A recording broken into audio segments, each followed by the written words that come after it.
Hey guys, welcome back to ArtosisCasts. We're going to be looking at a Jaedong game here today. Jaedong is in really good shape. You're going to have to take my word for it. He's been looking fantastic. Definitely one of the stronger Zergs that are out there right now, which is awesome to see. And he has been for a while, right? Like he was the third best finishing Zerg for most of the last 5 seasons, I want to say, of ASL. Like he really has been delivering very well, but just not quite well enough for people to take a look. Like I think Bisu is finally delivering in a way where we're like, oh, he might just win a championship. Jaedong is not quite there in ASL, but everything else he's playing in, he looks like he can win a championship. Yeah. So anyways, always exciting to have a Jaedong game. His opponent here, you guys might not know. This is Ashley. Ashley is like a 2,500 MMR plus Terran. Now, each season is a little bit different. And in fact, even within each season, like the pros will play different amounts and use different amounts of accounts and things like that. Okay, so like the MMRs that I say, they're a general thing that I use to kind of bookmark where people are at. So basically the lowest ranked players that can make it into ASL, I call 2,700 MMR, although at times 2,700 might be the top of the ladder. Okay, so like this isn't perfect. Like if you go right now, I don't know exactly what it will say Ashley's MMR is right this second, right? But in general, he has been around 2,500. So he's not quite to ASL level, but 2,500 is like basically you're macroing at about a pro level. Light says the difference between like 2,400, 2,500, and 2,700, something like that, like that gap. Because I think most pros look at it the same way as I do, where it's like, yeah, you're really good around 24, 2,500, but like 2,700 is like basically where you're hitting pro level. But because like I've never heard them say that specifically, but when I heard Light talk about the difference between 24 or 25 and then 2,700 and using that same line that I use where it's like, yeah, 2,700 is like, look out, he might be in ASL. You never know. He said the difference isn't mechanics anymore. It's judgment, which I thought was a really interesting choice of words. So yeah, the judgment, like, can you make these correct decisions all the time? And I can definitely feel that, in my own games, in my own play, because I play against a lot of these guys. Like, but yeah, like yeah, for instance, in my own games, I do wonder about this sometimes, right? Because I play all the time. I analyze the games well. I can predict what's occurring. But I actually, when I was playing the other day, while I was playing, I like did something. I'm like, why can't I make good decisions? When I'm playing, why can't I make good decisions? It's so difficult. Like I know I do something. I'm like, that's stupid. Why did I do that? Like I was in a good position and now I'm not. Why did I make such a bad choice? Right? So anyways, just kind of a funny aside there. So yeah, Ashley is the type of player who absolutely can beat Jaedong, but you'd expect Jaedong to beat him most of the time. Okay, let's take a look at what the builds are. It's just like a 2-hatch. Ashley went command center first. I was over it, but didn't say it because I was kind of building up. And he's going into mech. Now, command center first mech is extremely strong. It's really good, guys. Any other mech type is a little bit tricky because you don't actually get like the macro advantage, I guess you could call it. Like if you go factory expand into mech, you're kind of low but pretty safe, like low on mech units overall, and Zerg can just kind of like make mutas nonstop, for instance, and kill your Goliaths when you come out. If you go like a mech switch, that's completely different because the game state will be in a very different spot. But when you go command center first into mech, even against 2-hatch, you can go 3 factory just like this. You'll have your turrets up in time. You'll have your armory going. Like, it's really, really good and really, really strong. Like, on the very off chance that I go for a command center first game, when I go into mech, I feel like, oh my God, this is so good. Whereas other games, when I go into mech, I'm like, how does anyone ever win with this? It's just like having that confidence to have that many units out. It makes such a big difference. Command center first, Nexus first, that type of thing. Really makes a huge difference. Okay. So Jaedong did go third hatch in main base. He does have a single sunken colony, so, you know, that's good to have. This vulture is just scouting for a third base, potentially. We have over at Ashley's base. Oh, that's annoying. Jaedong is actually pushing in right now. Yeah, that's really annoying. He has, like, no units, basically. The vulture that's scouting, like, I bet you he wishes he left that at home. Hey, judgment. Judgment. So that was really good from Jaedong. So he gets the Marines, and he gets a couple turrets that don't get to finish, and, like, 2 SCVs. And, of course, he sees, okay, we're on mech and all that. So he's got a lot of intel. Now, I'm interested to see how Jaedong wants to play this, because it's a command center first, and he knows that. And there's a lot of ways you can play it. You can go pure Muta. You can switch into Hydra, right? The one thing you can't do is go Queens right away. You have to kind of play the game a little bit and then figure out when you can go Queen. Okay, comes in, swipes a couple SCVs. Yeah, the Goliath's waiting there. He knows that the range for Goliath should be done any second.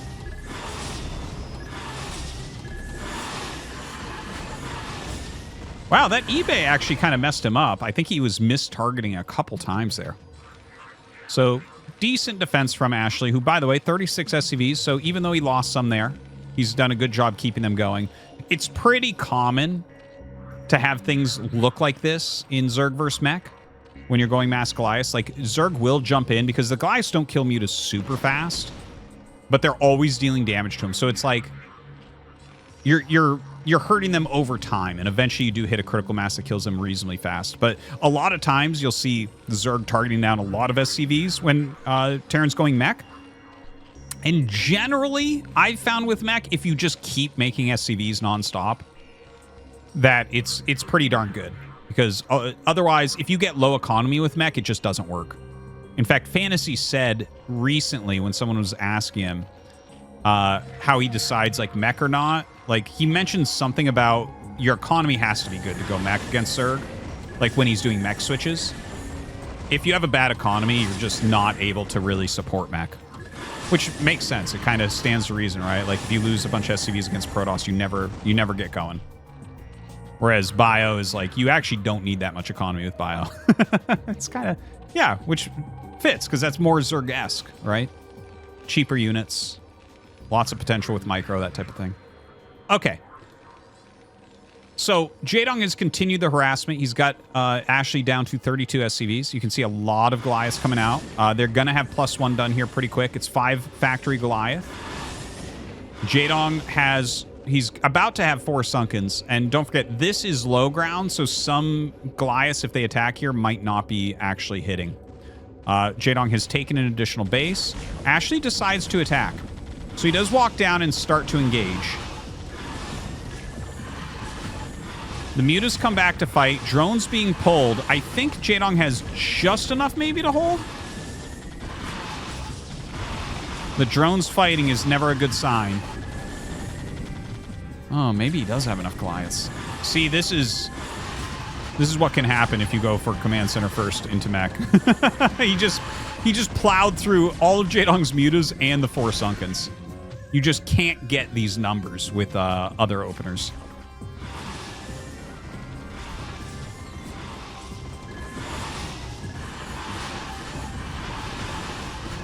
Damn, Ashley. Now, the thing is, if Jaedong holds this, I don't think he's going to, but if he were to hold this, he might actually be able to come back. Ashley doesn't have anything good going on at home. Like, the only thing he has right now is 5 factory production. He's not even going to be able to keep it up long term. His SCV count's down at 26. So Jaedong I actually think Jaedong might still win this game. He's got 2 sunks. If Ashley finds this right now, that's the best thing that can happen for him. And he is. Oh my God, he's going to walk right down there and get it. Oh, that's painful for Jaedong. But can Jaedong get back up here and deal some more damage? Unfinished missile turret. Does he have a turret under there anymore? No, he doesn't. He has no turrets here. He has like 4 Goliaths sitting there. So he's going to go ahead, get this hatch, gets those drones that are there as well. He's rebuilding his SCVs now, sending some down from the main. Just pure Goliath production. This is so important. If he hadn't gotten this, it's a 100% Jaedong victory. Now I actually really don't know. It's kind of a crazy game. We're almost back to where we started.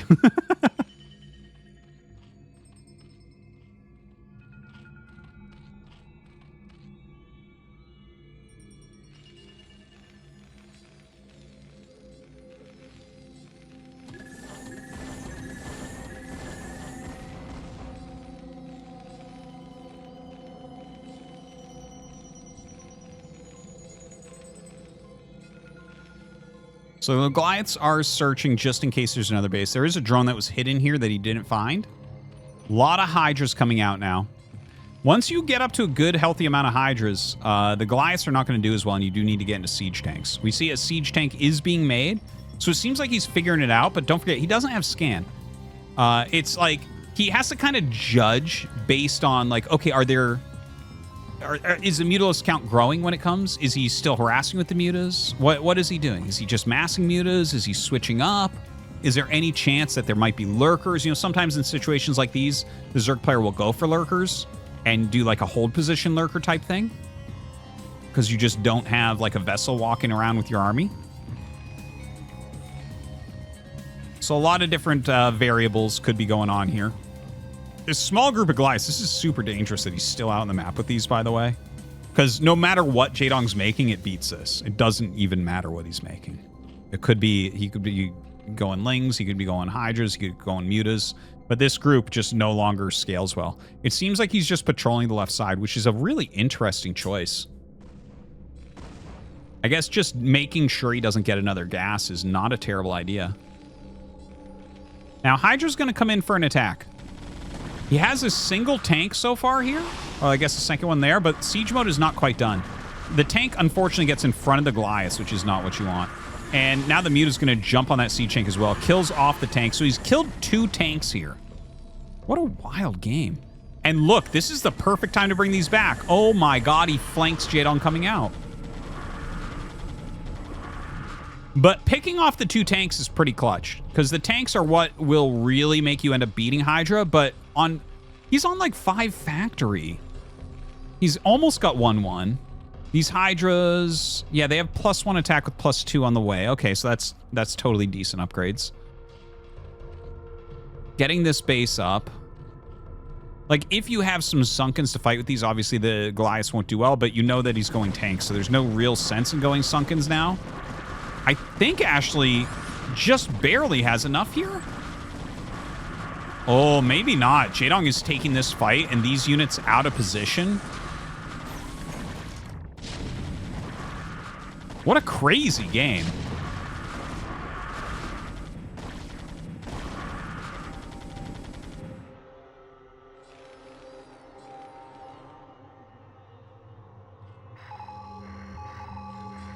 I want to take this moment to just mention, by the way, like this could totally go either way. But it kind of triple underlines what I try to mention how strong Command Center first, Nexus first are. And you can see it here, right? Like Ashley, a 2,500 player going up against Jaedong, who top 8s ASL pretty often and plays with all the top guys all the time. Super highly respected, not just for what he's done, but how he plays now. And it's like just literally pumping out Goliaths and attacking. Has him in a position where he might win against Jaedong here. Jaedong is certainly better than Ashley. There is not a question there, but he might end up losing. And that is on the back of Command Center first into the build. Just the amount that you can get done by getting that production or that expansion up that quickly, that allows you to get your production facilities more quickly and all that. It's incredible. It's really incredible. So anytime you see a Command Center first or Nexus first, just kind of, you can think back to a game like this, like, yeah, no, it really makes it like so much easier for the player that gets it done. All right, so Jaedong has remade some mutas here. Gonna harass this natural.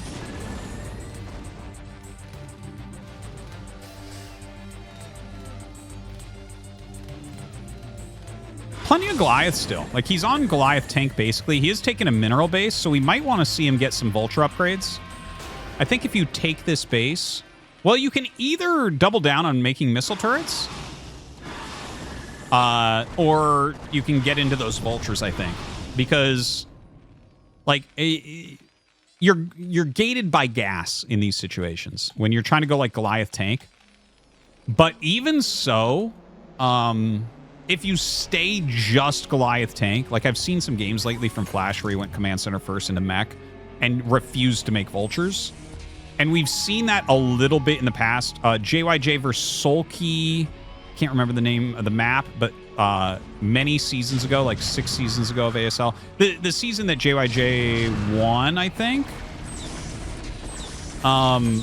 it was like a Goliath missile turret siege tank mech game with no vultures. Like, the vultures can be amazing, but if you stay like this, it kind of makes it so they can't go queen. Obviously, you're missing out on, like, vultures harassing and laying mines and stuff, but, like, you have so much anti-air that you're not going to get caught by mutas. You're not going to get caught by queens, likely. Right? It's a lot harder to do those things. You're kind of forcing just a straight battle in a way. All right, here we go. Hydra's coming for a gigantic flank. Oh, my God.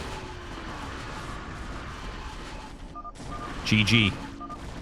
GG. All right. Yeah, that was a fun game. That was a fun game. You can see Jaedong definitely winning that via his overall skill level and experience. Ashley almost got him. Almost got him there with that Goliath attack. Shows you how crazy strong Command Center First can be. Thank you for watching, guys. Hope you enjoyed. We'll see you next time.